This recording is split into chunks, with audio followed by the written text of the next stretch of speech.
Good morning, everybody, and welcome to the Board of County Commissioners meeting. Would you all please rise for the Pledge of Allegiance? I pledge allegiance to the flag of the United States of America and to the republic for which it stands, one nation, under God, indivisible, with liberty and justice for all. See, we gotta work on this. No, we're not. All right. Well, again, good morning, everybody. First thing we have on our agenda are our minutes. Gentlemen, do we have any additions or corrections? No, I do not. Okay. I move to approve the proceedings of the Board of County Commissioners for Montezuma County for Tuesday, July 2nd, 2024 as presented. Second. It's been moved and seconded to accept the proceedings of the Board of Commissioners, Montezuma County for July 2nd, 2024. Is there any discussion? All those in favor? Aye. Aye.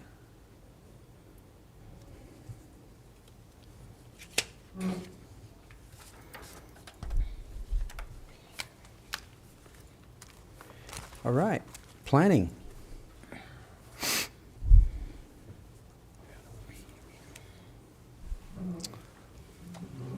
Come on down, we have the applicant here, and this being the time set aside for a public hearing for Braden Jones. It is 9 o'clock. Kim, would you call the roll, please? Commissioner Kimble Falena. Here. Commissioner Lindsay. Here. Commissioner Copenhaver. Here. Administrator Anderson. Here. Attorney McLaren. Here. And Kim Purcell, Montezuma County Clerk and Recorder. Notice is hereby given that the Montezuma County Board of County Commissioners will hold a public hearing for review and determination regarding the proposed subdivision amendment application to lot number 1 of the Ireland subdivision and AR 3-9 rezoning submitted by Braden Jones. Our property located at 38511 Road H, Mancos, Colorado, consisting of 20.41 acres more or less, located east of Highway 160, north of Road 8, situated in Section 36, Township 36 North, Range 14 West, N.M.P.M. The hearing will be held Tuesday, July 9th, 2024 at 9 a.m. in the Commissioners' Hearing Room, Montezuma County Administrative Offices, 109 West Main, Cortez, Colorado. Interested persons may attend and give input. Information may be obtained from the planning office's online services at https://co-montezuma-co.smartgovcommunity.com public home. You may also contact the planning department at 970-565-2801 with questions. Dated the 17th day of June, 2024. Kim Purcell, Clerk, Board of County Commissioners, Montezuma County, Colorado, published in the Journal on Wednesday, June 26, 2024. All right, thank you, Kim. Okay, Don, would you give us an overview here? Yes, Mr. Jones is looking to amend his previously approved Ireland subdivision. Previously, the southeast lot was created with the issue of Mancos rural water, either able to supply a tap, enough water volume or pressure. At the time that tap for that southeast lot was installed, the water company determined there was enough volume and pressure, and now Mr. Jones is looking to amend that and create the 4-acre lot there in the middle. If you could scroll to the map up, that one there. He has purchased the water tap and it can be installed. Okay, very good. Mr. Jones, would you like to add anything? Not specifically, just point out that it should be a low-impact thing. I'm selling farmland to a farmer, selling some shares of my irrigation water. He's going to grow vegetables. Okay, all right. Okay, questions, Commissioners? Not at this time, I I don't have anything. Okay, well, then I will open this application up for public comment. Anybody wishing to speak for or against this application, please come forward to the podium, state your name and address for the record, and you may address the board at this time.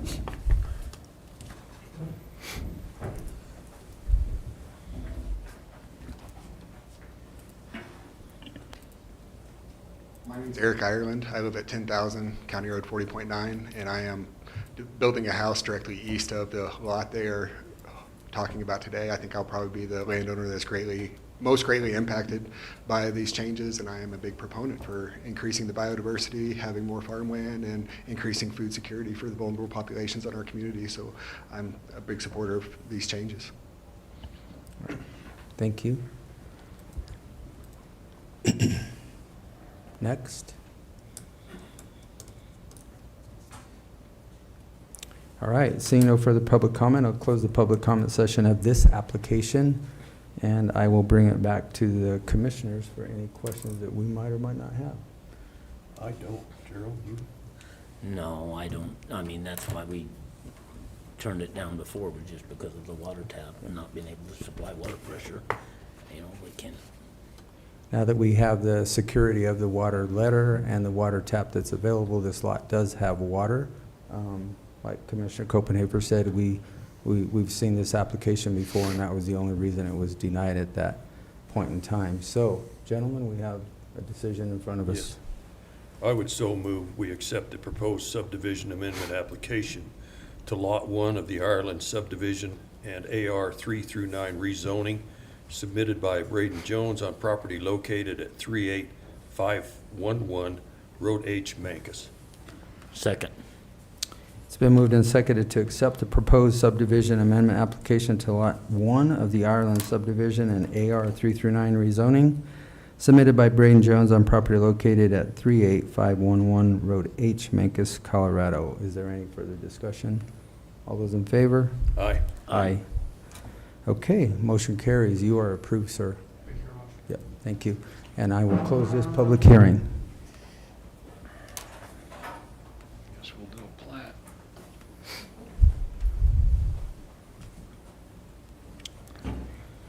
All right. So I we've have- got a Mylar that needs to be signed, so we can roll do it that out. now. I've got 3 minutes before I can start. Thank you.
Get this ready.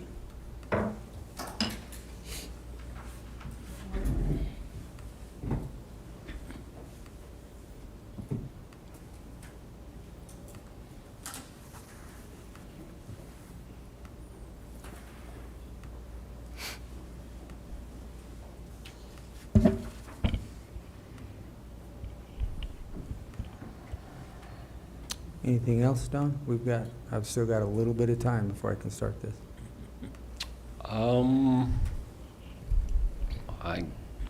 I guess just an update, we don't have P and Z this Thursday.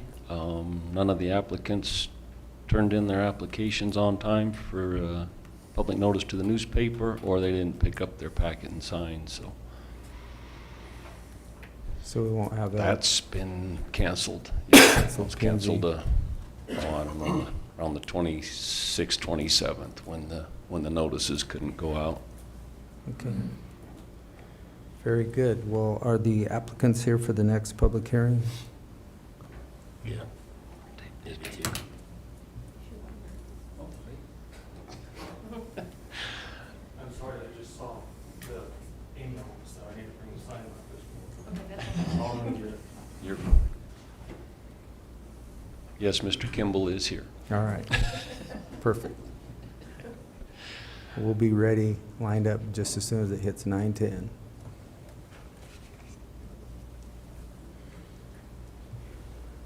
All right. This being the time set aside for a public hearing for David Kimble and Falena Hunter, would you call the roll, please, Kim? Commissioner Candelaria. Here. Commissioner Lindsey. Here. Commissioner Copenhaver. Here. Administrator Anderson. Here. Attorney McLaren. Here. Kim Purcell, Montezuma County Clerk and Recorder. Notice is hereby given that the Montezuma County Board of County Commissioners will hold a public hearing for review and determination regarding a proposed two-lot moderate subdivision and AR 3-9 rezoning application submitted by David Kimble and Falena Hunter on property located at to be determined Road H, Cortez, Colorado, consisting of 14.72 acres more or less, located south of Road H, east of Road 25, situated in Section 2, Township 35 North, Range 16 West, N.M.P.M. The hearing will be held Tuesday, July 9th, 2024 at 9:10 a.m. in the Commissioners' Hearing Room, Montezuma County Administrative Offices, 109 West Main, Cortez, Colorado. Interested persons be intended to give input. Information may be obtained from the Planning Office online services at https://co-montezuma-co.smartgovcommunity.com public home. You may also contact the Planning Department at 970-565-2801 with questions. Dated this 17th day of June, 2024, Kim Purcell, Clerk, Board of County Commissioners, Montezuma County, Colorado, published in the Journal on Wednesday, June 26, 2024. Thank you, Kim. Okay, Don, give us an overview here, please. Sure. Mr. Kimble is looking to subdivide the property into a two-lot moderate. He has paid the road impact fees and started a residence on the proposed 3-acre lot, and then the remaining 11 acres will be to the south. P&Z was unanimous to recommend it with the condition of an easement that does actually already exist on the east side of what would be the 3-acre lot that will give access down to the lot to 11 acres. And that's direct off of Road H. I think we have a preliminary plat, Travis, that we got yesterday that shows that.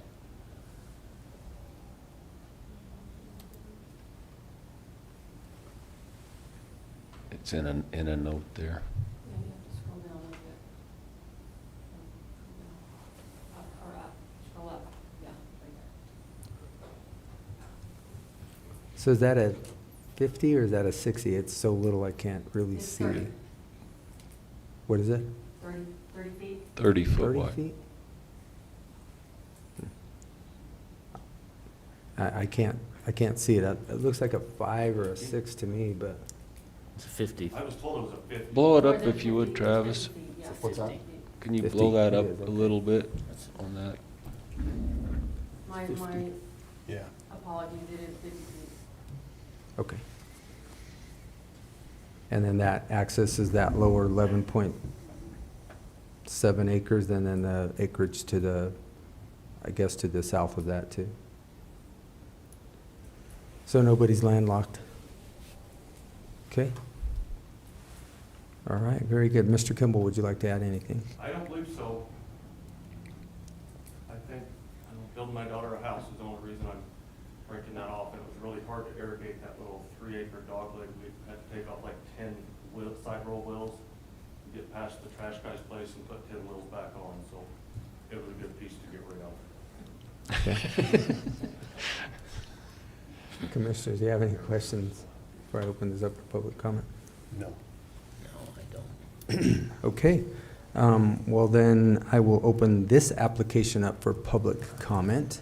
Anybody wishing to speak for or against this application, please come forward to the podium. State your name and address for the record, and you may address the board at this time. All right, seeing no public comment, I'll close the public comment session of this application.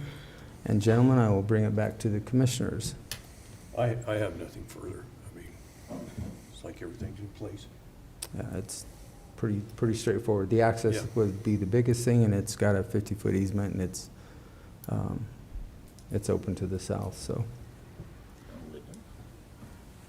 I don't have anything. All the utilities and everything are in place, ready to go. Yeah, driveway permit and utilities are all in on the 3-acre. proposed 3-acre piece. Okay. What's your pleasure? I don't have any problem. Okay. I move to approve this two-lot moderate subdivision AR 3-9 rezoning application submitted by David Kimble and Falena Hunter on property located at to be determined Road H, Cortez, Colorado, consisting of 14.72 acres, more or less. Second. It's been moved and seconded to accept the proposed two-lot moderate subdivision and AR 3-9 rezoning application submitted by David Kimble and Falena Hunter on property located at TBD Road H, Cortez, Colorado. Is there any further discussion? All those in favor? Aye. Aye. All right. You Thank have you, been guys. approved, sir. Thank you. Thank you. And I will close this public hearing.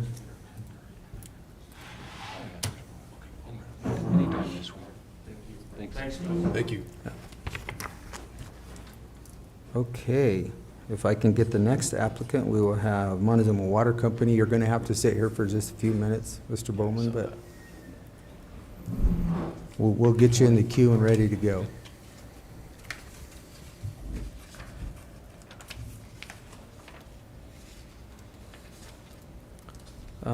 Travis, you want to do your report? Sir, I don't have a lot to report, other than a lot of administrative functions and looking at numbers for budget. Okay, very good. Kim, do you have anything you'd like to report? I actually would like to talk a little bit about the June primary election. So the June primary election showed a 3-ballot difference for HD 58. We will be doing a mandatory recount. We're waiting for the state to give us some advice on that and how they want us to do that. We're going to have some sort of a conference call next Thursday. So currently we're doing our risk limiting audit, and then we will do our canvass, and then they will make some sort of an announcement. So I just wanted to give you guys an update on that. And your call is next Thursday? Yeah. Next Thursday? Well, this coming Yeah, Thursday. well, That's 2 fine. days away. Right. So if you have any questions. No? I was going to give that to you yesterday during your meeting in the workshop, but I didn't get that information until way late in the afternoon. All right, thank you, thank you for that. If anybody has questions, we're always available. Give us a call, 970-565-3728.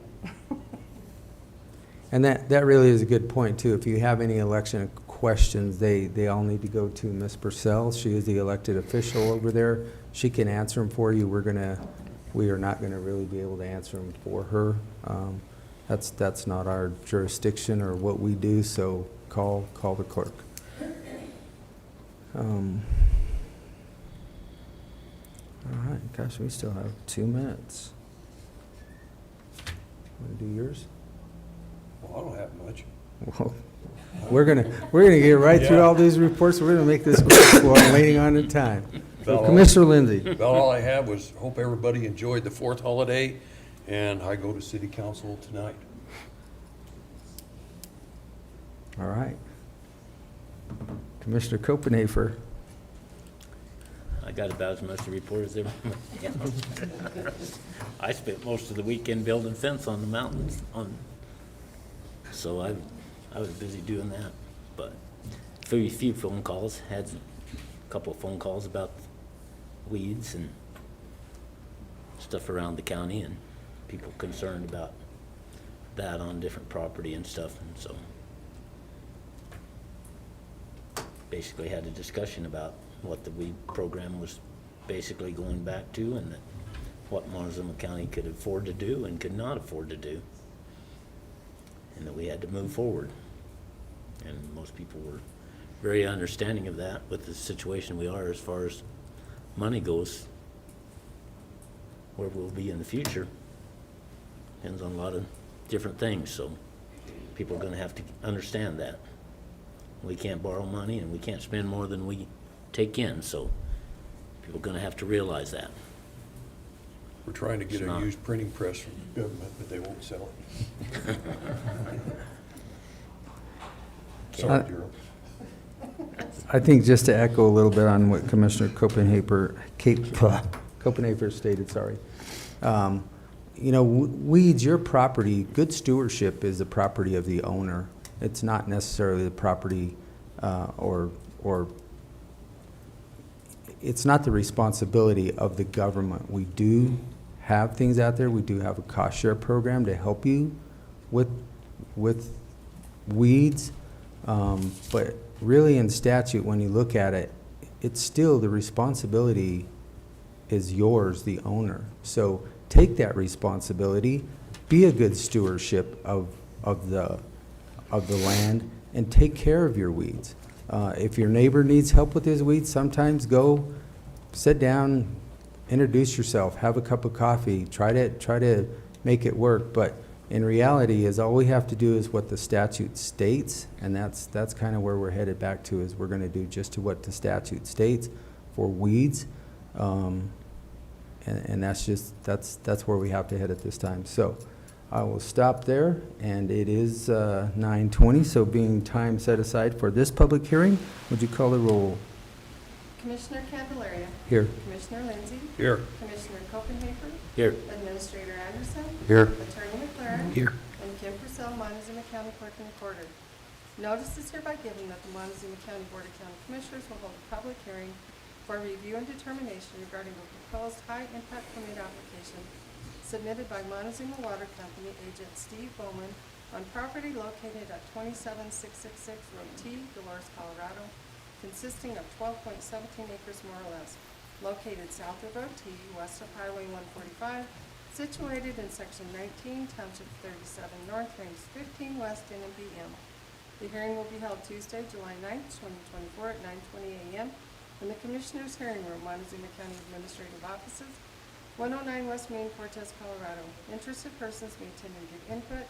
Information may be obtained from the planning office's online services at https://co-montezuma.co.smart-community.com, public home. You may also contact the planning department at 970-565-2801 with questions. Dated the 17th day of June, 2024. Kim Purcell, Clerk, Board of County Commissioners, Montezuma County, Colorado.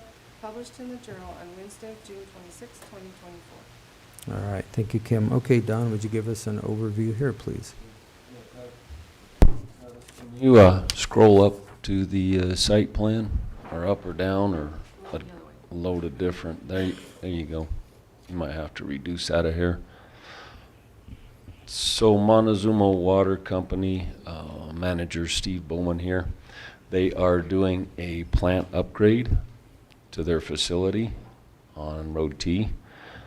And previously there was not a high impact permit ever issued for the facility.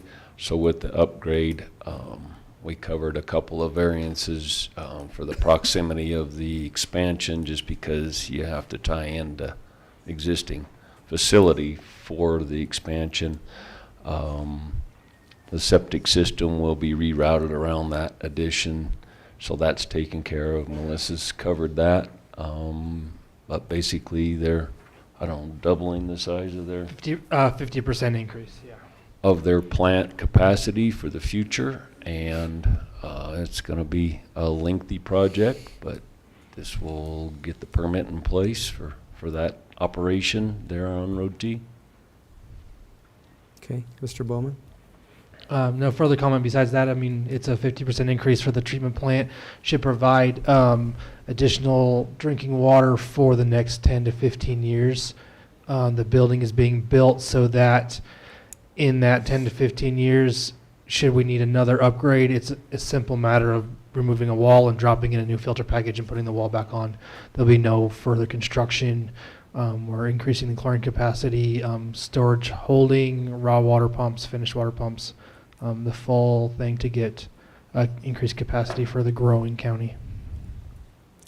What is your capacity right now? Do you- Capacity right now, the plant is 4 million gallons per day, and this will increase it to 6.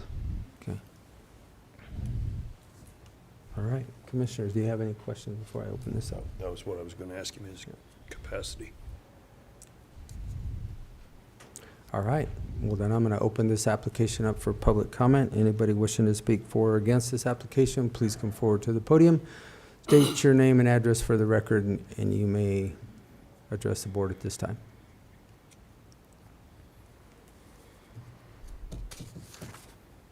All right. Well, seeing no public comment, I'll close the public comment session of this application, and I will bring it back to the commissioners. Gentlemen, do we have any questions at all?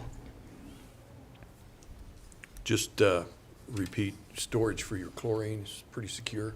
Yeah, so it's going to be, we're going from 150-pound cylinders, which we keep 10 on site right now, to 1-ton cylinders, and with that, increased security, increased fire protection, and a chlorine scrubber if we ever have a leak. It takes care of it, contains it completely on site, and then scrubs it before it's ever released.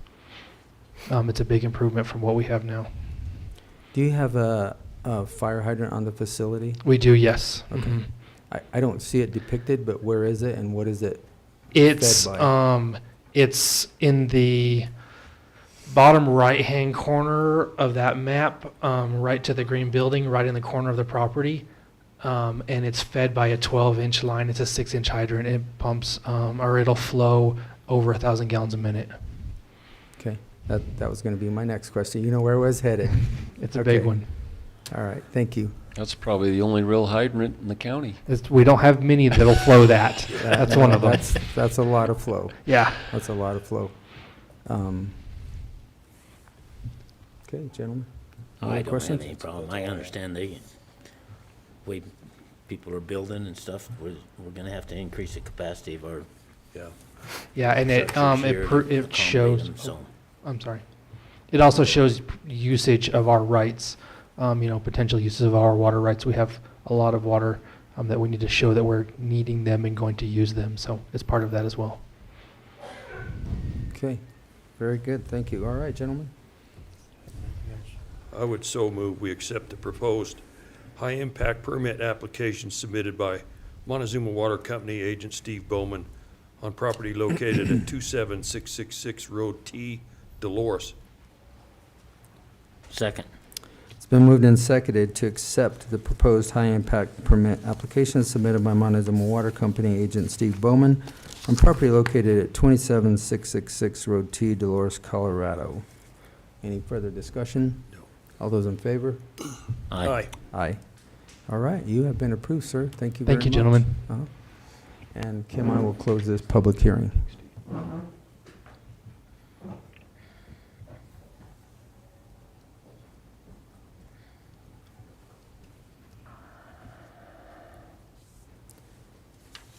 All right, we do have another public hearing at 9:30. Do we have the applicants here, Don? Hey, Bill. Oh, Bill? Mr. Stanley is here as the agent for the owners. Okay. And I have about a minute to wait.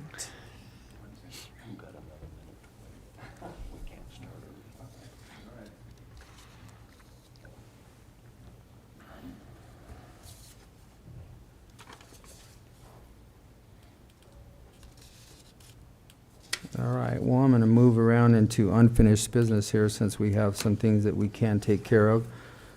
We had a discussion yesterday as it was related to the replacement of Annex 3 HVAC unit. We did have 3 proposals that were set in front of us yesterday. It was recommended by our Building and Grounds Maintenance Department Head, Dustin, that we accept the Win Air proposal in the amount of $6,394, and we will hire the crane and we will install this ourselves, our building department or maintenance department. So, gentlemen, is there any other discussion on this one? No. Okay. I would so move we accept the bid from Win Air Company in the amount of $6,394.28, plus the addition of rental on the crane. Second. It's been moved and seconded to accept the proposal from Win Air out of Grand Junction in the amount of $6,394.28 for an HVAC unit for Annex number 3. Is there any further discussion? No. All those in favor? Aye. Aye. All right. We also had a discussion yesterday that was brought forth by our Vehicle maintenance, Shane Higman. We have a list of vehicles that will be going on public surplus. You can find that at publicsurplus.com, and anybody in the public is has the opportunity to bid on these vehicles. There's a list of them, of vehicles that we are selling from the county, and those will be available online. And I'm not sure we need a formal motion on this, do we, Ian? So this is just more information to the public that these will be out there and available at publicsurplus.com. And with that, my clock says it's 9:30. So would you call the roll, Kim, please? Okay. Commissioner Candelaria. Here. Commissioner Lindsey. Here. Commissioner Copenhaver. Here. Administrator Anderson. Here. Attorney McLaren. Here. Kim Purcell, Montezuma County Clerk and Recorder.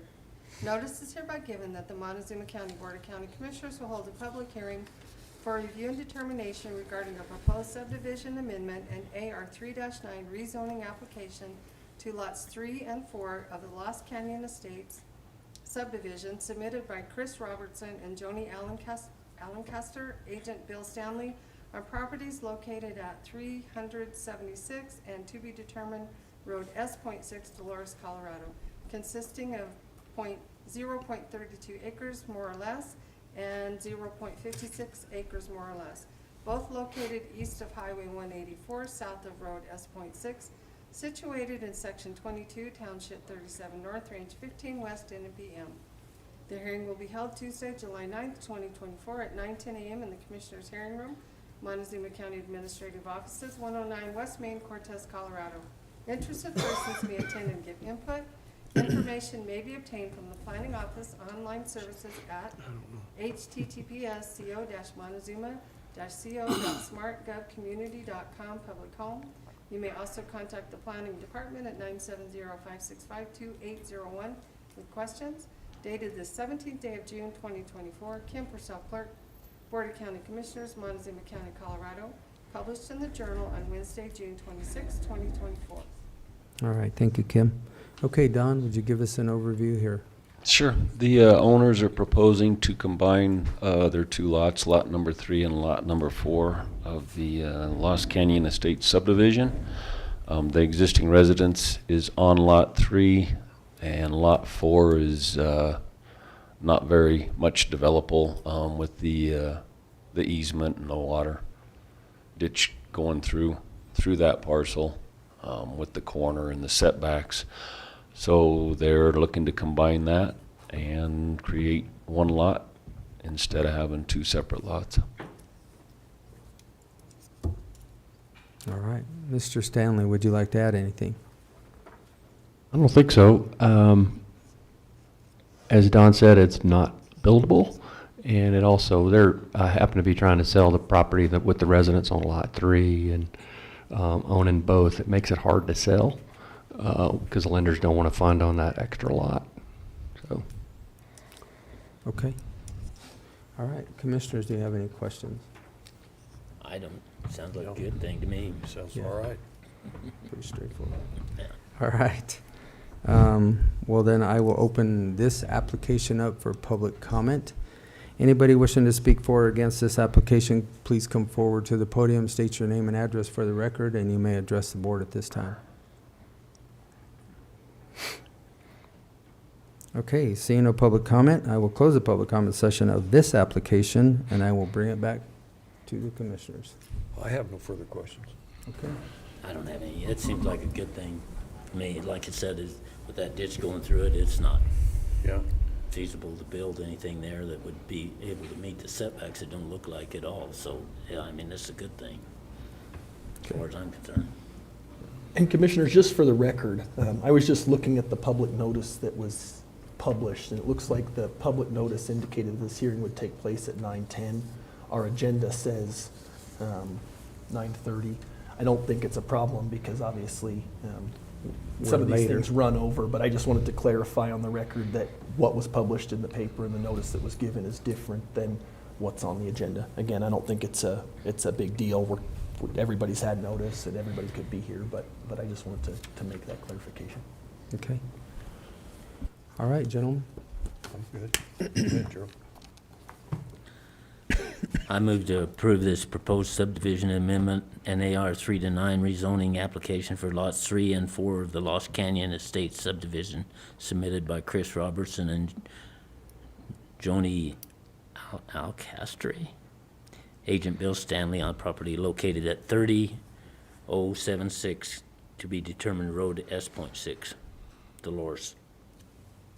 Second. It's been moved and seconded to accept the proposed subdivision amendment in AR 3-9 rezoning application to lots 3 and 4 of the Lost Canyon Estates subdivisions submitted by Chris Richardson and Joni Allencaster, Agent Bill Stanley, on properties located at 376 at TBD Road S.6, Dolores, Colorado. Any further discussion? All those in favor? Aye. Aye. All right, sir, you have been approved. Thank you very much. Thank you. This public, I will close the public hearing. All right. Travis, I'm going to go back to you now for unfinished business. We're going to look at the PAB, our private activity bond allocation, and we'll just keep moving around in the agenda while we have time.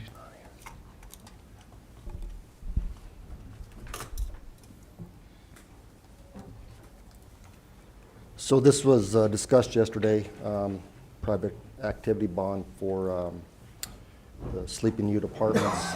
It's set to expire, remaining cap of $2,050,279. And again, we had some discussion yesterday. We could reallocate the funds to a local project, but that has to be completed by the end of the year. We have none. We can also give it to another jurisdiction, but we have not been able to identify any. And the last is to reallocate it back to CHAFA for them to use the funds statewide for other projects. It's not set to expire until December, but we'll probably get a resolution in front of the commissioners October, November, somewhere in that area. Okay, so we don't have to have any formal movement on this, Ian, until we have the resolution, correct? That's correct, and we still have time. I mean, we're not really in a position we need to make a decision on this until December. And so at that point in time, depending on how things go, I'll draft a resolution if we do in fact need to transfer those funds back, and we'll get that done. So I thought of this last night after this was presented, as far as the PAB, the project that's going over here on Empire Street, which is the Pinion project, are they, can they move forward with PAB, or they can't use PAB? No, it sounds like they've already got full funding for that. Okay, So, so we have nothing else in the community that's going on? Okay. Well, this is just for public notice that this will be out there. We will be relinquishing our PAB, our private activity bonds, for Montezuma County, because we now have nobody that can utilize them. And the county, and that resolution will be coming forward, as Ian stated, sometime in October. All right, we also had submitted to us yesterday from our Road and Bridge Department a cost share agreement regarding the Ormiston and Beaver Rim gravel pits. We work in cooperation with the Forest Service. We crush material for out in the Pleasant View area on the west side of the county. We work out of the Ormiston pit. It's owned by the San Juan National Forest. And we've recently, in the last couple of years, reopened the Beaver Rim pit, which is off of the 526 Dolores Norwood Road. And this is just a cooperating agreement that we will be crushing material for them over the next 5 years for material that they need to put on the Forest Service roads within Montezuma County. Actually, it can be on any county, it just has to be on Forest Service roads. This is in the amount of $249,000, I think 990. So that's what this agreement is for the next 5 years. I move to approve Forest Service Agreement 24 CS 110213000029, challenge cost share agreement between Montezuma County and the United States Forest Service for the Ormiston Point pit and the Beaver Rim gravel pit aggregate crushing. Second. It's been moved and seconded to accept the challenge cost share agreement between Montezuma County and the USDA Forest Service San Juan National Forest. Any further discussion? All those in favor? Aye. Aye.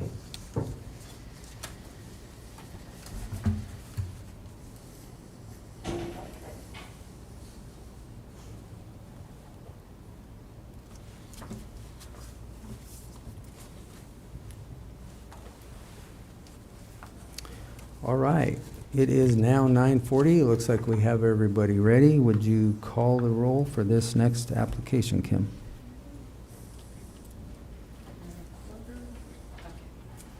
Commissioner Candelaria. Here. Commissioner Lindsey. Here. Commissioner Copenhaver. Here. Administrator Anderson. Here. Attorney McLaren. Here. Kim Purcell, Montezuma County Clerk and Recorder. Notice is hereby given that the Montezuma County Board of County Commissioners will hold a public hearing for a review and determination regarding of a proposed two-lot moderate subdivision in AR 3-9 rezoning application submitted by Barbara Benavides, Leanne Siglin, and Kenneth Gallegos on property located at 14852 Road 29, Dolores, Colorado, consisting of 11.84 acres more or less, located south of Road 29, west of Road 29.75, situated in Section 33, Township 37 North, Range 15 West in N.M.P.M. The hearing will be held Tuesday, July 9th, 2024, at 9:40 a.m. in the Commissioners' Hearing Room, Montezuma County Administrative Offices, 109 West Main, Cortez, Colorado. Interested persons may attend and give input. Information may be obtained from the planning office's online services at https://co-montezuma-co.smartgovcommunity.com.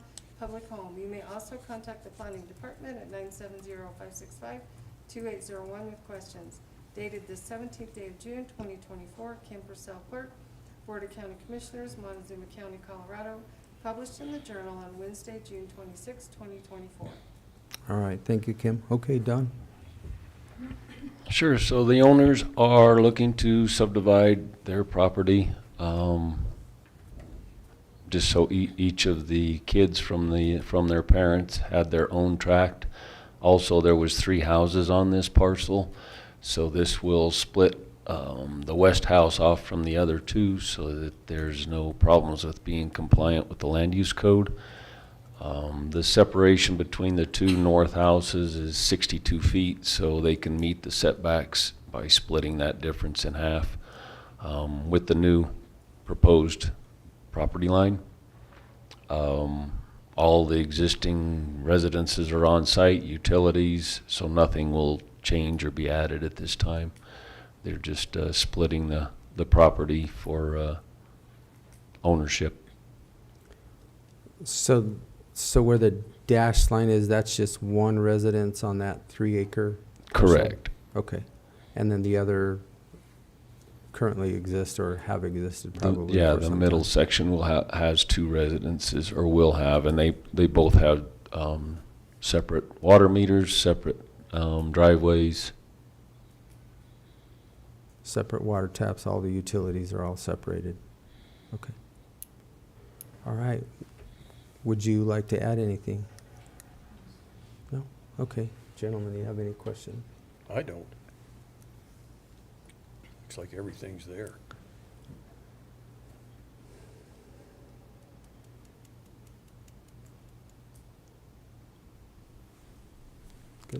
How close is that house to the road there on the 3 acres? Is that, Probably both north houses are closer to the county road right-of-way than what the land use code asks for, but they've both been there. I think For a that long time. original house is the old homestead from 60, 70 years ago. So, Prior to the land use code then? right. But So- they're both violating setback requirements? They would be currently, I guess, but the new property line is not, they meet the setback requirement of the new property line, but we can't really move the houses from the road or anywhere else. So I think the problem that we run into here is that that setback violation may have been grandfathered in, but now we're changing lot lines and changing the character of the properties.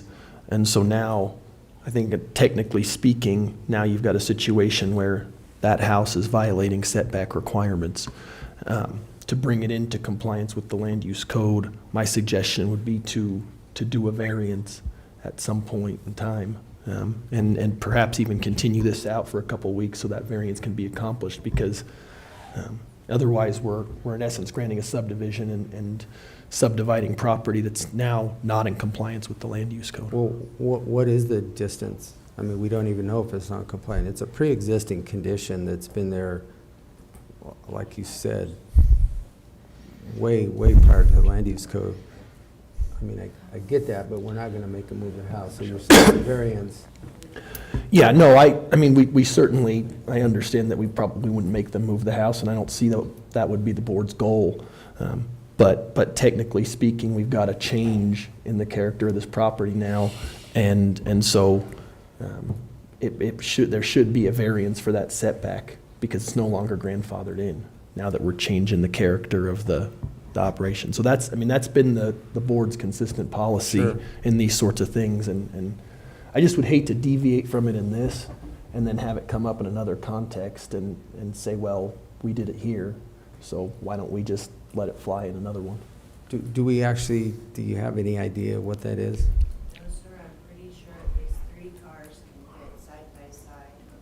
Sorry, thinking of the carport and then an extra spot and then another, I'm pretty sure 3 cars could park side by side on the one to the west. Because it's 30 feet. Correct. So- And I don't know that the surveyor actually measured that. We were looking more at the separation distance Right. of the 2 residences, as opposed to where they sit close to the road. I mean, to me, if that's too close, we should issue a variance, so you don't have to worry about it Right. in the future. Exactly. That it's okay, you know, that it, That's really it. I mean, this So is can just to we- protect you guys, so nobody Right. comes back later and says, well, this subdivision was done, and now we've got a setback violation. Probably the easiest thing to do would be to continue this out for a couple weeks, get that measurement done. If it is outside of the setbacks, then no harm, no foul, and if it's inside the setbacks, then certainly the commissioners can look at a variance there. If we were to measure this ourselves, would we go from the road to the home corner? Or how would, if we were to measure? It's actually from the property lines.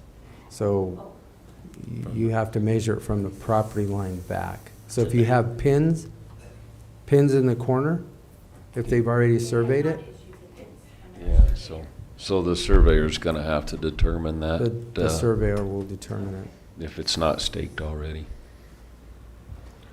Because this is a pre-existing non-compliant structure. So I think that's probably the cleanest. it would be Good catch, best to Commissioner. get it Okay. done right, and then you don't have to worry about it in the future. If we don't do that variance for that setback, it's just, can come back to bother you later on when you go to sell it or do anything with that property. With the variance, and then is compliant.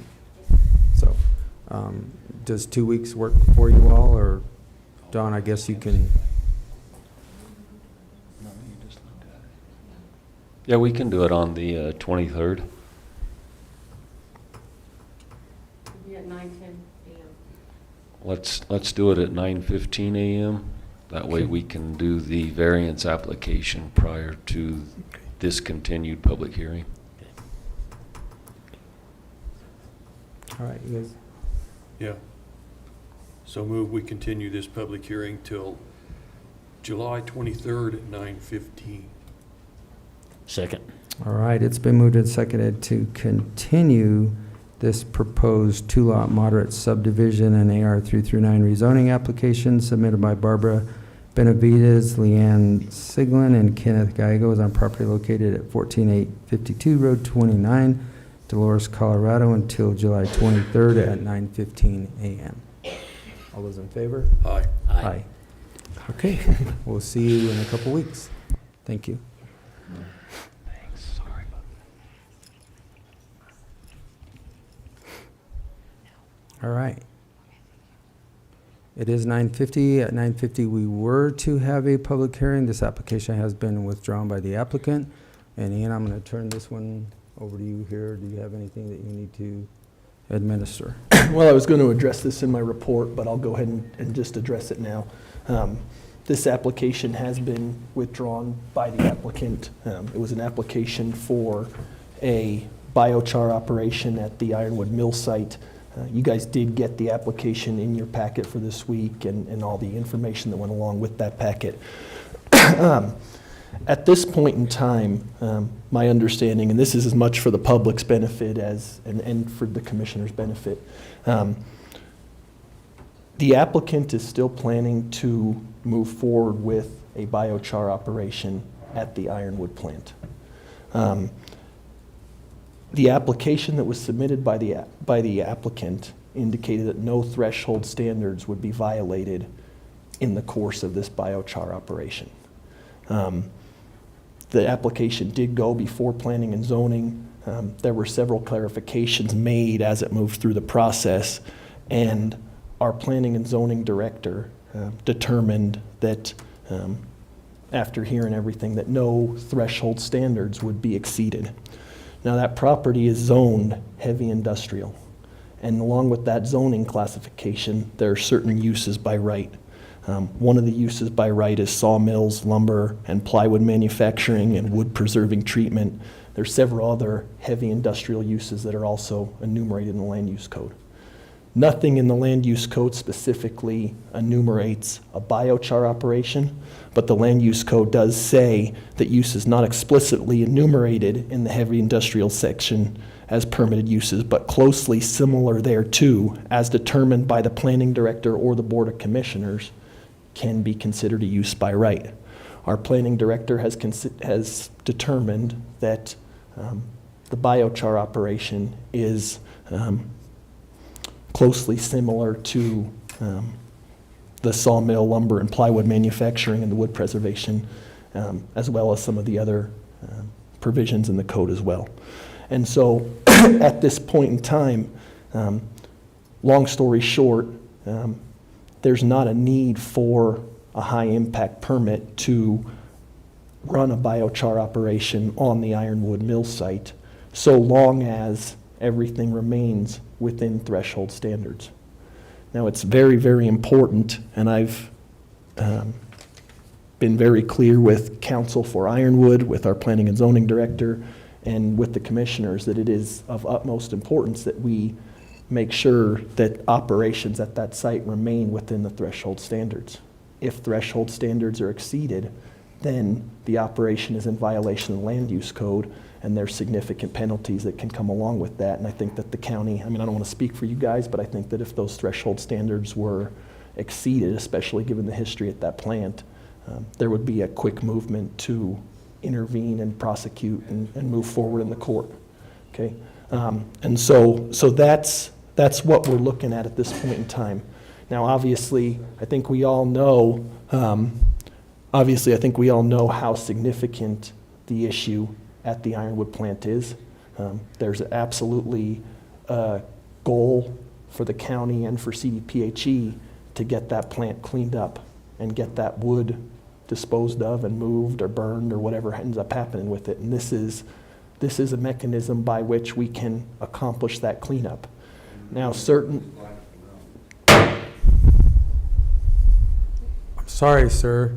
We will have silence in this room when we're up here speaking. You will have your turn to comment, and that's the time you'll use to comment. Go ahead.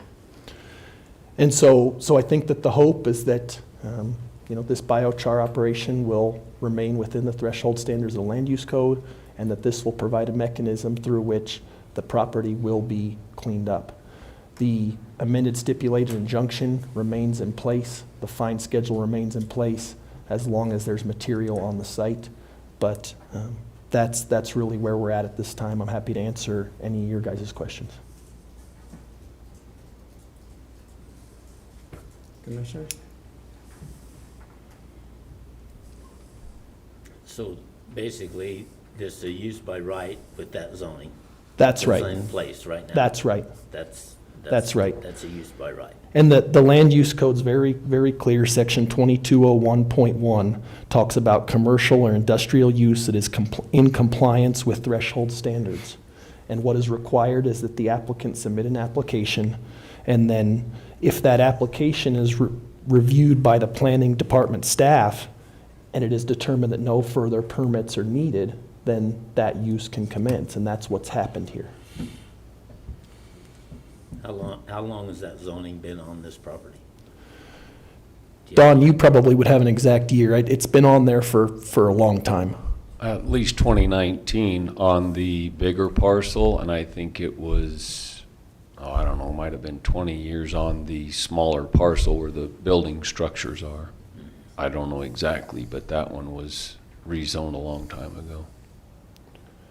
And that's where they're planning on installing the biochar plant at this time. Now that may vary once they get to the site, but so that's not new zoning with this application or anything in the last 5 years. And I think what's just really important to emphasize is that the threshold standards are set forth in the code. There's no high impact permit, and so there's absolutely no permission granted by the county to biochar to exceed any threshold standards.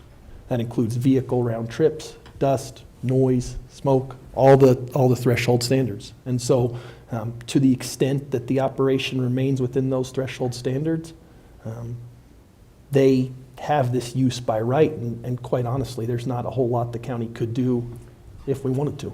So this will also be permitted by CDPHE or not? Because we're working with CDPHE.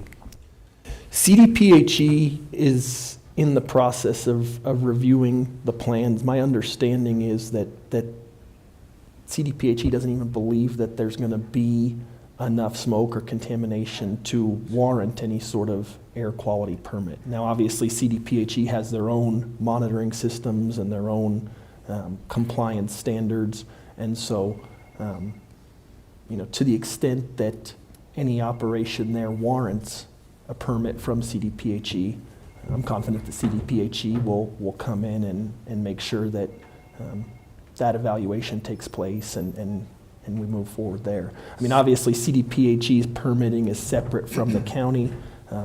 If biochar exceeds any sort of standard set forth by CDPHE or operates in a way that is not acceptable to CDPHE without a permit, then at that point, that's CDPHE's battle to fight, and I'm sure they'll fight it. I think that there is a magnifying glass on this plant, and rightfully so.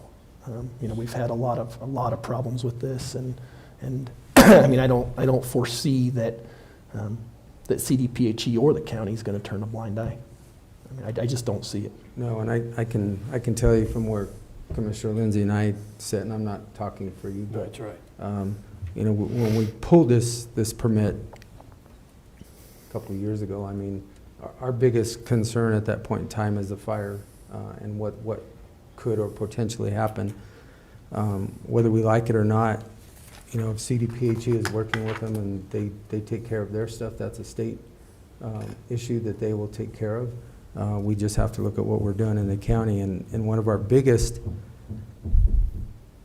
worries is how we're going to get this place cleaned up. We've been dealing with this now for a long period of time. If there were places to truck it and take it and do something else, I think that would have already been done. Our concern today still is, what are we going to do if this thing starts on fire and starts to burn? We're going to have a more than a catastrophic event that we probably can't manage or handle. So the cleanup has to get done, and done sooner than later. So I will say my piece for that. It may not be what's always. This is going to burn one way or another. It depends on whether it's out of control or in control, and I think by trying to control it, we're far better off. So I'll stop there, Commissioner Lindsay. My question's monitoring. How are we going to monitor this? Well, well, certainly throughout this process, CDPHE has sent inspectors to the site consistently to look at the progress that was being made on the pile. The county has had inspectors, county representatives, even Commissioner Candelaria has gone and inspected the pile on a regular basis, and I assume that will continue. We have a planning and zoning director that monitors land use in the county, and so we'll continue to do that. And we also have a very active group of citizens, concerned citizens in that area that I'm sure will provide monitoring as well. And so, I don't think that there's, I don't think there's any secret that this is going to be watched very closely. And I think that biochar knows that. Council for Ironwood certainly understands that. And CDPHE and the county are fully intending to watch this. We're not just going to turn away. So our charges against Ironwood, and I know we're two different companies here, but that still stays in effect until the property is totally cleaned up, correct? Yeah, the amendment is stipulated, well, until the court lifts it.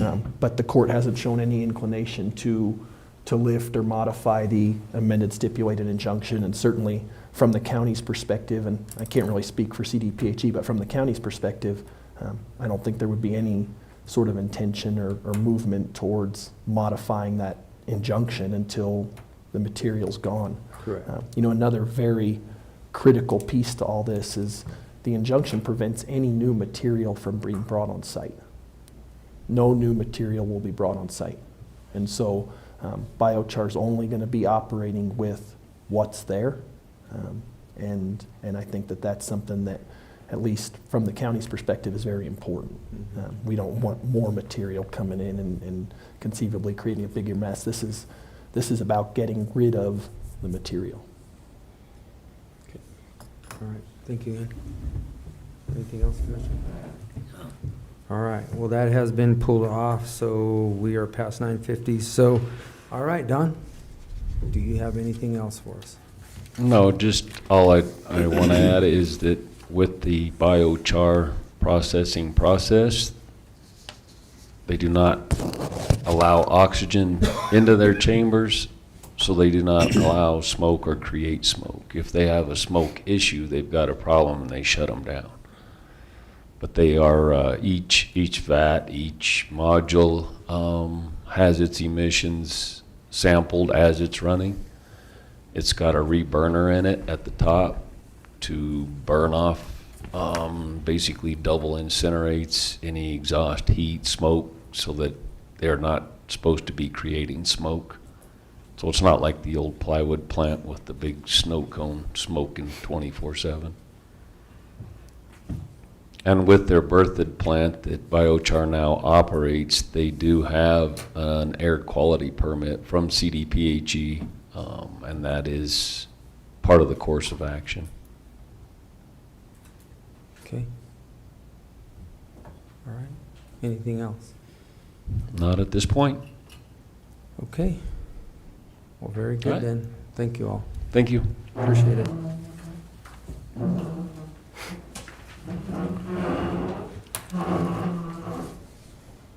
Okay, now it is time for public comment. The Board of Montezuma County Commissioners welcomes you to this meeting. Person speaking during public comment will be limited to 3 minutes, or depending on the number of people wishing to speak, it may be reduced to allow all the members of the public the opportunity to address the board.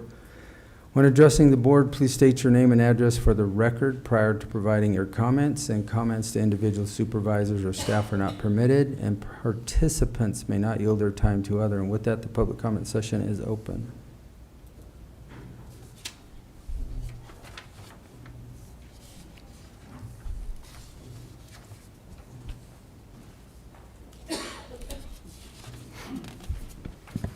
Name's Roy Gettier. I live at, excuse me, 27941 Road T in Dolores. Their biochar facility that they're going to put 30 kilns right by the road T, and that's just 100 yards from my house where them kilns will be.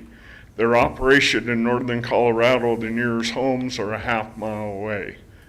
And they talk about, there's a big green belt off to the east side and off to the west side of this facility. And accidents do happen. Nothing is foolproof. And this is all, they can clean up their property, but they're gonna have all that heat and pressure build up and all that. Anything can happen there. And it gets into that green belt, and people got lots of land in there. Some aren't built on yet, but they're gonna be eventually. And I'm just totally against it. I've read biochar.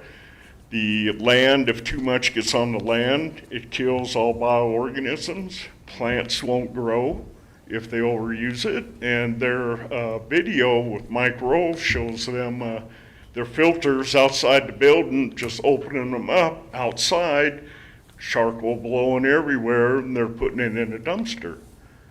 You know, that's gonna all go into the soil, and our water's right down the road, and I just don't think it's a good thing for that area. Thank you. Thank you. Next. My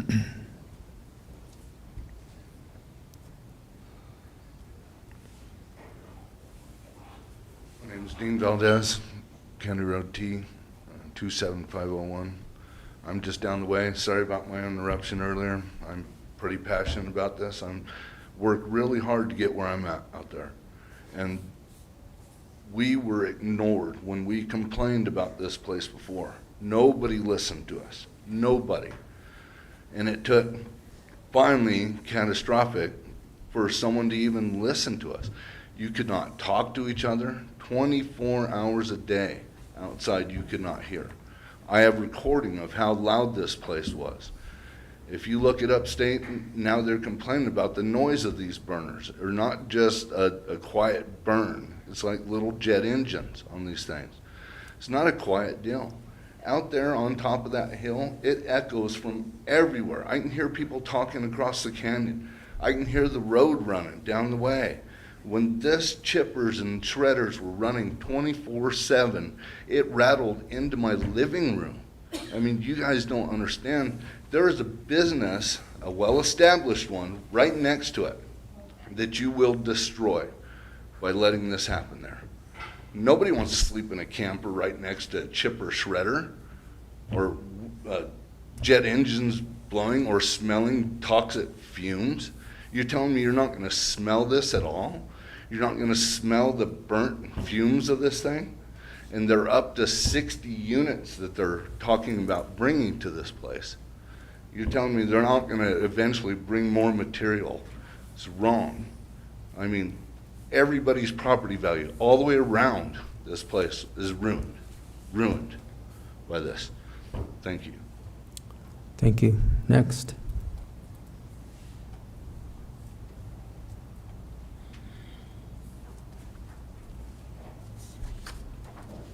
Hi, I'm Ingrid Ward, 15503 Highway 145. I think I'm just going to read a statement because I'm kind of passionate about this too, and it's kind of sad where we are today. I think you should overrule the bad decision of the Planning and Zoning Director that public process should be halted at this late stage. I think it would be irresponsible of this commission to do otherwise. In fact, on your Montezuma County Facebook page announcing the withdrawal, it was stated that we didn't even have to come to this meeting. Otherwise, I'm sure the house would be more packed. Dollar General claimed use by right, and you declined that permit. What exact procedures will you require to ensure threshold standards are not exceeded? You certainly were not expeditious in your addressing past concerns. P&Z and representatives have stated that they think complaints are just coming from whiners and complainers, including me. Do you really think expeditious action would be taken by them? There will be where will all these written stipulations that our attorney says as required will be written? Where are the procedures that they need to follow? I've only got a minute and 45 minutes. I want to read something I put on both Facebook and Nextdoor this morning. I mainly post on Nextdoor, but there's a face group post that I also put up. Okay. Disgust doesn't begin to articulate it. Today was supposed to be the BOCC final for the biochar application. As most of you probably know by now, the application was withdrawn, we assume July 3rd. We find through articles in the journal and from an online publication, Biochar now, that the application doesn't even need a permit. This determination was made without communication to the public about the change in direction. I'm not quite sure why still today the application is on the Planning and Zoning page as ready to be issued. This outrageous action from the county, and to be honest, I'm absolutely shocked that BOC is approving this direction. I don't even know where to begin or end. I've posted a couple things on Facebook page where Montezuma County announced the withdrawal, but there has been no response to my latest post. And I really appreciate the county attorney giving us information on this, because the way this should have happened is that the county should have announced it. The application is withdrawn. And it's just a weird process that you guys have. By the way, you can finish reading what I wrote because it's on your Montezuma County Facebook post. But there doesn't seem to be a sense of improvement in this county. In 2019, Ironwood was permitted and made a mess, and a mess continues today. Please look through your processes and try to improve it, including the information that's available and citizen engagement. Thank you. Thank you. Next.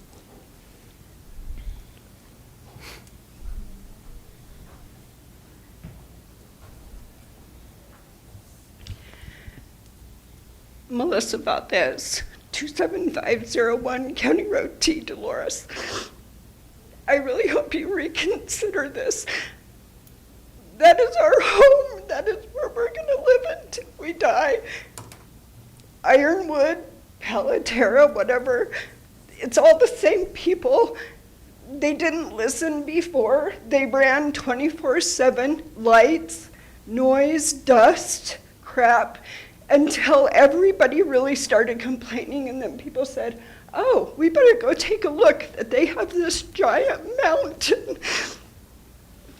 Who's going to monitor it? You say you're going to monitor it. Who's going to monitor it besides us? And then we have to take off from work. We have to make time to be here. There are plenty of people who couldn't be here because they had to be at work. We can't just drop everything every time they are habitual nuisances, which is what Wade Bentley calls residents of County Road T who are concerned.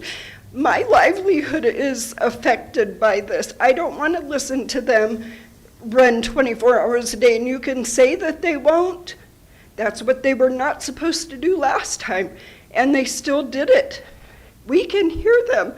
Our neighbors can hear them. Our friends with the RV park. They don't have a ton of people there because nobody wants to listen to this crap all the time and just let them do what they want. So I hope you really think about your consideration for that.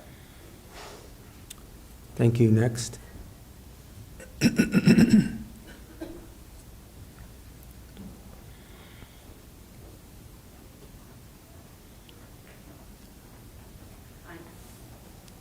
Julia Anderson, 17886 County Road 27.9.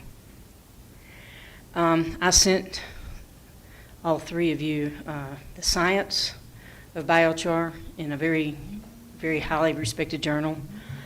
It's incredibly complex. Without great oversight, it's incredibly dangerous. It's incredibly hazardous. Now, with oversight, maybe this can be a good project somewhere. But the problem that we have is that we have not seen oversight. Not blaming you personally, but Montezuma County doesn't have the wherewithal to monitor something of this nature. It's huge. And even in other places in the country, it's not being held to standards very easily because it's hard to oversee. I understand legally, maybe our hands are tied. Maybe this is all about a zoning problem. Maybe we need to step back and go to a zoning. I don't know how that legally, how that's done, but this is not appropriate for this site. And these people's entire livelihood is in balance. Yes, we get the dangling of jobs and economic opportunity for Montezuma County. One, that's a farce. They showed us that last time. They were going to be bringing people in from out of the country and out of state and everywhere. They weren't going to be hiring locally. So we get this thing dangled in front of us, and it's really not a great economic opportunity for Montezuma County. It's very dangerous for us as a county. It's dangerous for you as commissioners because you're responsible for the decisions that you make and the decision to let this go. So I'm wondering things like, do we need to go back to zoning, and legally, how is that done? What do we need to do? Can a permit be delayed, denied, until past grievances have been settled? There's still huge settlements out on these guys, same people, and they haven't taken care of what they've already messed up. And I don't know how they can be issued something additional legally. Can we legally do anything to stop them from being able to do this? It's kind of an outrage. It was mentioned that the monitoring is going to be from us. We're tired. We're tired of monitoring these guys. Every time something comes out in the newspaper, we're all up in arms because we don't know anything. We're not legal scholars. We're not scientists. We just know that this is very dangerous, and the history has not been good. My suggestion is that if your hands are tied, and they might be, you better be looking at how to get them untied, because this isn't going to be the last time this happens. There are going to be more things like this coming down the pike. And it's not going to be just this little crowd. It's going to affect everybody in this county. Thank you. Thank you. Next.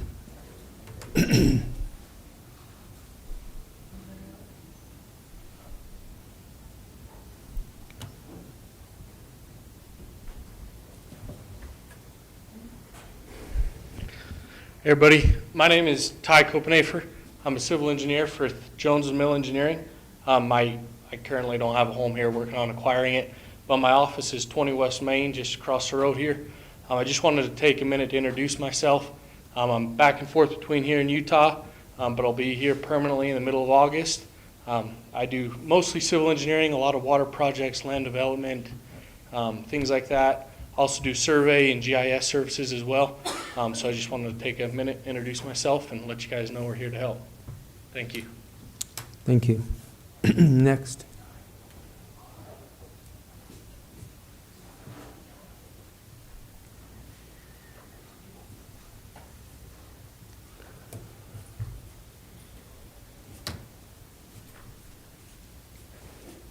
Hi, my name is Colleen Edwards, 25109 Road L.4, Cortez, and I'm not directly affected by this, but I have several friends who are. But I'm also a small business owner here in Cortez. I've been here, my license is 2.5 years old. But I'm wondering, we just heard about Pelotero in the article in the journal, and they're not licensed in Colorado. They were originally got a business license in Colorado in 2017. However, they are not current. So we're going to allow somebody to already break the rules before they even get started.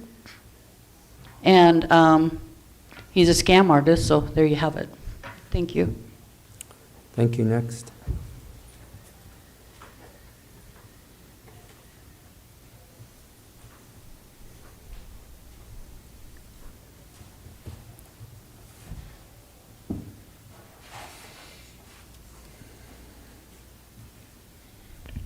Sheila Wheeler. I live on Hillside in Dolores, Colorado.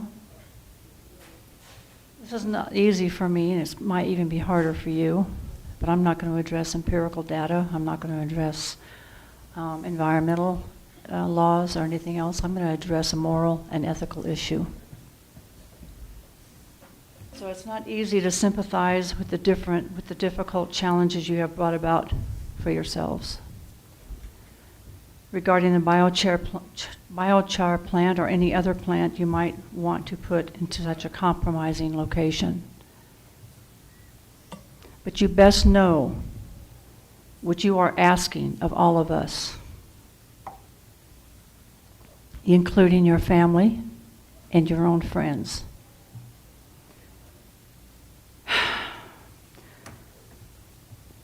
You're asking us to accept and allow the biochar facility to contaminate our air, our water sources, the soil, the health of ourselves, that of visitors, with the toxic fallout of pollutants that will be emitted from the biochar facility. That is a fact. I've read it, and it's there. What makes this even more unbelievable to me is that you appear to think that this is not going to affect you and your family directly.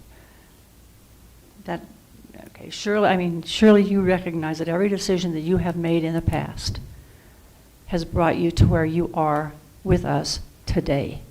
Every single decision. That's why we're here.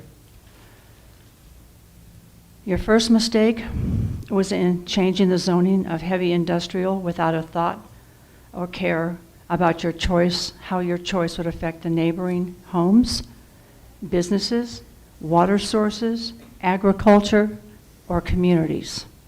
Your second mistake was issuing a high-impact permit for Ironwood, who not only failed to comply once, but 3 times.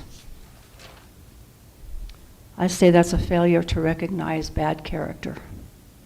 Your third mistake was in accepting Palaterra's high-impact application, thinking they would solve the Ironwood problem for you physically and financially. Your fourth mistake was a lack of good intentions at this point, was in determining that the Palaterra proposed use does not and will not exceed the threshold standards of the land use code, when possibly knowing that it certainly does and will. And your fifth mistake is not entrusting your citizens to recognize danger when they see it. And just on a personal comment, and forgive me, I have 6 minutes. I don't know about you, but my own dog is smart enough to not fall into the same hole twice. It is our hope you might finally see this bio facility is the familiar hole you have fallen into more than once. Thank you. Thank you. Next.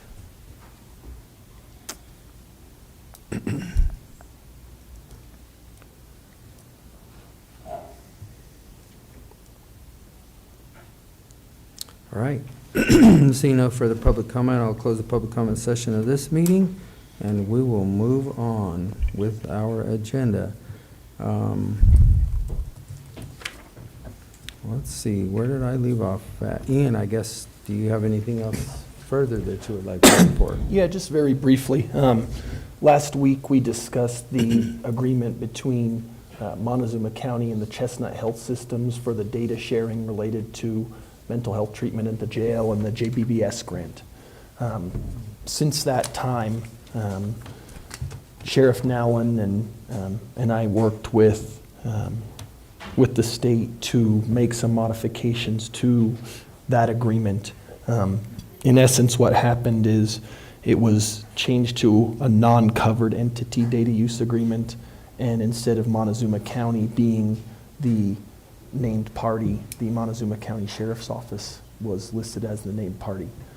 In essence, what the new agreement does is, quite frankly, from a legal standpoint, nothing. It just states that data is going to be shared between Axis and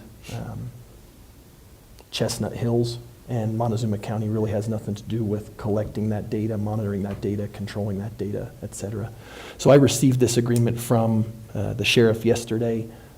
He did sign the agreement. I will get it on the agenda for next week. If you guys want to sign it, I don't think you have to sign it. Really what this came down to was this was a box that needed to be checked for the JBBS funding to come through.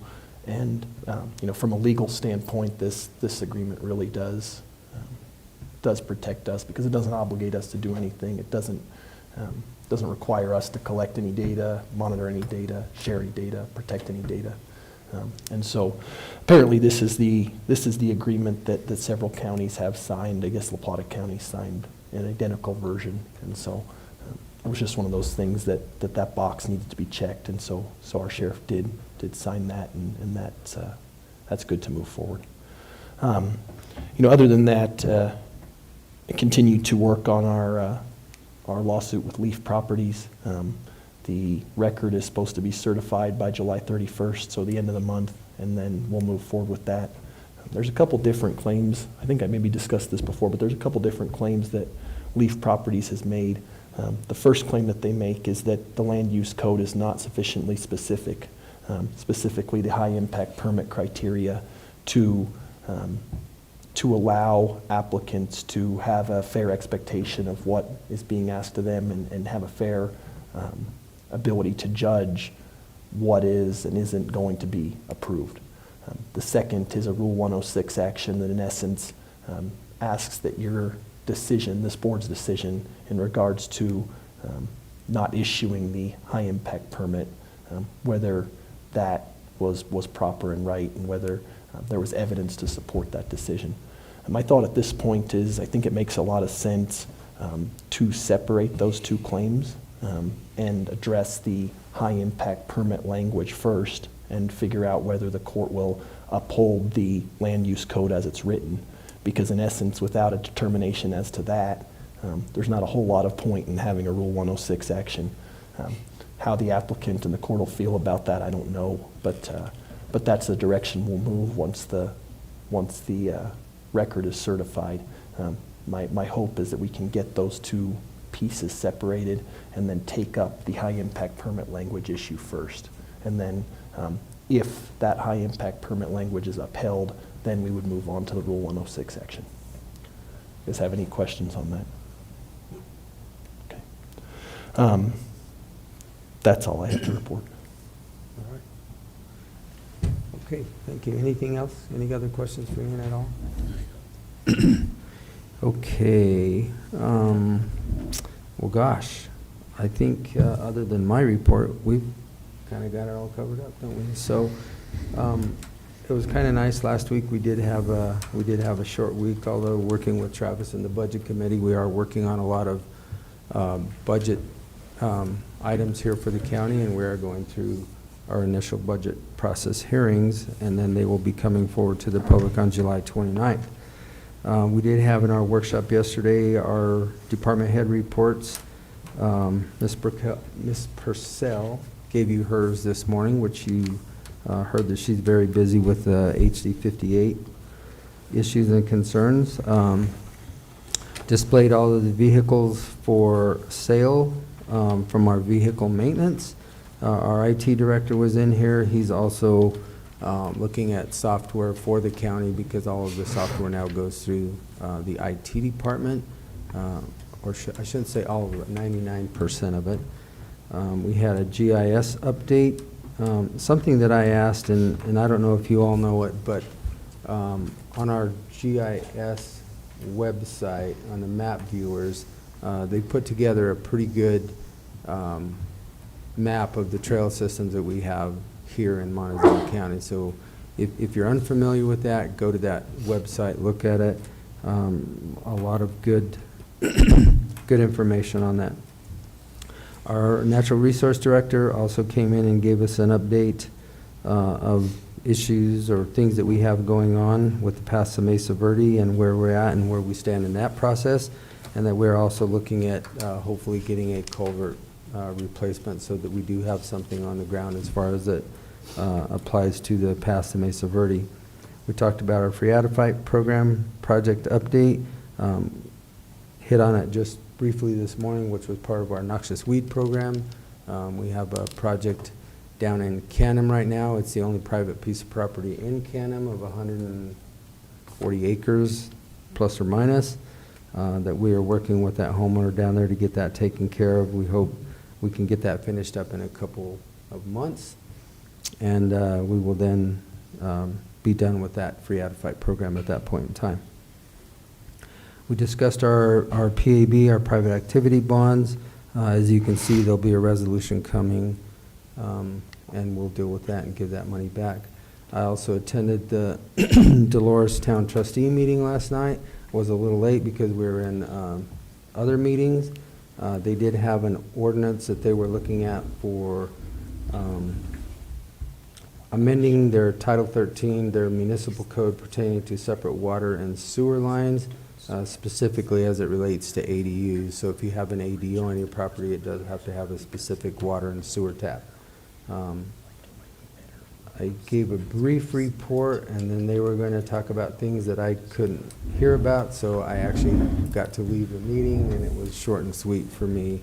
And something that I do just kind of want to echo, you know, our hands are tied in a lot of ways up here, this commission. We do run by statute. We have things that we can and cannot do. I know that a lot of people think that we have ultimate power and ultimate authority to just barge in and do anything that we think is right or wrong. That's not the case. We are bound, we are handcuffed, as what was stated. Our hands are tied in a lot of regards, and there is a legal process that we absolutely have to go through. Our attorneys work very diligently and very hard for us, and we listen and we hear everybody. It's not a matter of what we are doing or what we're not doing. We still have operations, standards, statutes, things that we have to abide by. And let me remind you also that we are also working with the state agency, the Colorado Department of Public Health and Environment, on the issues that we are dealing with. And trust me, there is nobody here more concerned about those issues than the three of us sitting up here for our community.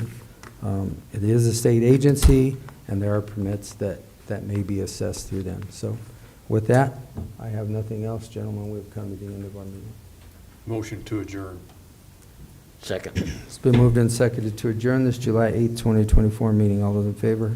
Aye. Aye. Aye.